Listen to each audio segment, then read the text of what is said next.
Te dijeron que el latín estaba muerto. Pero, ¿y si esa fuera la mentira más grande jamás contada en la historia de la educación? ¿Y si lo que te vendieron como una reliquia polvorienta e inútil fuera en realidad un mecanismo de defensa intelectual que te fue arrebatado deliberadamente? Imagina por un segundo un mundo donde el pensamiento crítico no es secuestrado por la tecnología, sino por las mismas palabras que utilizamos. Estamos a punto de exponer cómo la supresión sistemática del latín no fue una simple decisión académica, ni una evolución natural, sino una jugada estratégica para cortar nuestra conexión con la sabiduría ancestral y, lo que es más inquietante, para controlar la estructura misma de nuestro pensamiento. Si te quedas hasta el final, entenderás por qué sientes que algo falta en tu comprensión del mundo y descubrirás cómo recuperar las herramientas mentales que te fueron negadas. Para entender el alcance de este engaño, primero debemos desmantelar el mito fundamental, la idea de que el latín es una lengua cadáver. Nada podría estar más lejos de la verdad. El latín no está muerto, simplemente está inactivo en la conciencia pública, mientras prospera en los pasillos del poder. Observa con atención.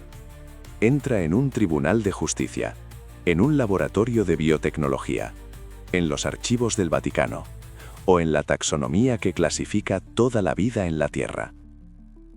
Ahí está el latín, vivo, preciso, gobernando las leyes, la medicina y la ciencia. No es un remanente, es el sistema operativo fundamental del pensamiento occidental, la lógica y la filosofía. Entonces surge la pregunta inevitable, la que nos lleva al corazón de la conspiración. Si el latín es tan poderoso, si es la base del código fuente de nuestra civilización, ¿por qué se nos entrena desde niños para percibirlo como algo obsoleto? La respuesta es inquietante. Esta percepción de obsolescencia es una cortina de humo diseñada para ocultar una transición que no fue orgánica, sino orquestada. Estamos hablando de la Gran Supresión. Históricamente, se nos enseña que el paso de la alfabetización latina generalizada al dominio de las lenguas vernáculas fue un proceso de liberación. Pero al analizar los archivos y los flujos de poder, emerge una narrativa diferente. Hubo un cambio histórico, un secuestro de la educación superior. No fue que la gente dejara de querer aprender, fue que el acceso a la lengua madre del pensamiento lógico se restringió. Diversas instituciones y figuras de poder, a lo largo de los siglos, comprendieron que una población capaz de leer los textos fundacionales en su idioma original es una población difícil de gobernar. Al marginar el latín, no solo se eliminó una asignatura escolar, se cortó el acceso directo a una biblioteca inmensa de conocimientos. Textos antiguos, conceptos filosóficos matizados y herramientas de pensamiento crítico quedaron encerrados tras una barrera lingüística. Lo que antes era conocimiento público se convirtió en conocimiento de élite, accesible solo para aquellos con las llaves de la traducción. Y quien controla la traducción, controla la interpretación. Pero el daño va mucho más allá de no poder leer a Cicerón o a Séneca en su voz original. Aquí es donde entramos en el terreno del control mental a través del lenguaje. La ausencia del latín en nuestra formación ha creado lo que los expertos llaman una jaula conceptual. El latín es un idioma de una precisión arquitectónica. Su gramática rigurosa obliga a la mente a estructurar las ideas con una claridad lógica implacable. Al eliminar este entrenamiento, hemos limitado nuestro vocabulario y, por extensión, nuestra capacidad para articular ideas complejas. Piensa en ello como en la resolución de una pantalla. El latín ofrece una definición en 8K de la realidad filosófica y legal. Las lenguas modernas, en su uso cotidiano simplificado, a menudo nos ofrecen una imagen borrosa. Sin los términos precisos para definir la tiranía, la libertad, la virtud o la lógica, nuestra capacidad para desafiar las narrativas impuestas se ve severamente restringida. La erosión del pensamiento crítico que vemos hoy no es un accidente. Es el resultado directo de haber perdido la gimnasia mental que el latín exigía. Sin esa estructura, nuestras habilidades analíticas se debilitan, haciéndonos mucho más susceptibles a la manipulación externa. Y esto no es historia antigua, es el titular de las noticias de hoy. Las tendencias lingüísticas contemporáneas están diseñadas para estrechar aún más nuestras perspectivas. Si observas el panorama digital actual, verás los ecos de esta supresión operando a plena potencia. Vivimos en la era del clickbait y los fragmentos de sonido.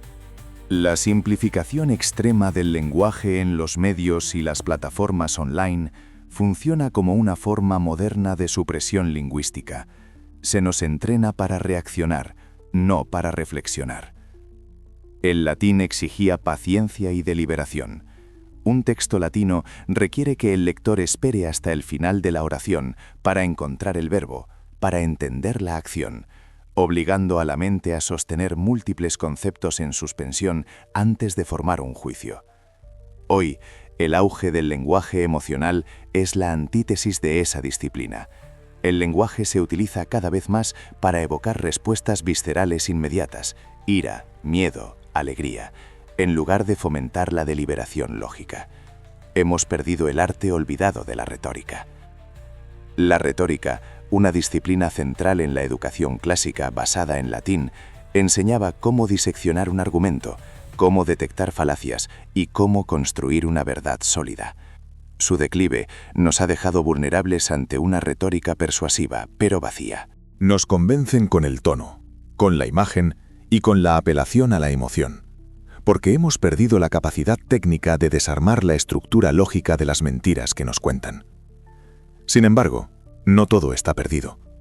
No estamos aquí para sugerir que la solución mágica sea que el mundo entero comience a conjugar verbos en latín mañana mismo. La clave no es el idioma en sí, sino lo que representa. Se trata de recuperar nuestras mentes mediante las herramientas del despertar crítico. Debemos mirar más allá del latín y enfocarnos en los principios que encarnan, el pensamiento preciso, el razonamiento lógico y el contexto histórico profundo. Estamos ante la necesidad de una rebelión intelectual. Y esta rebelión comienza con pasos prácticos que cualquiera puede tomar.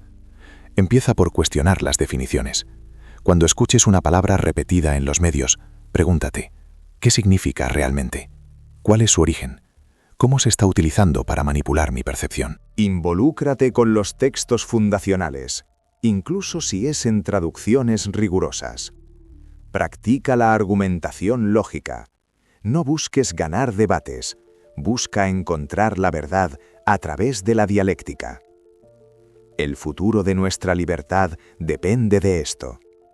Un enfoque renovado en el lenguaje riguroso y el pensamiento crítico es la única armadura efectiva contra la manipulación masiva. Al recuperar la disciplina mental que el latín solía inculcar, podemos romper la jaula conceptual y dar forma a un futuro donde seamos ciudadanos informados y no simples consumidores de narrativas. La puerta a la sabiduría antigua fue cerrada, pero no está bloqueada. Tienes la capacidad de empujarla y abrirla. Si quieres seguir recibiendo las llaves para desbloquear tu potencial crítico y entender las estructuras ocultas de nuestra realidad, suscríbete ahora y únete a los que eligen despertar.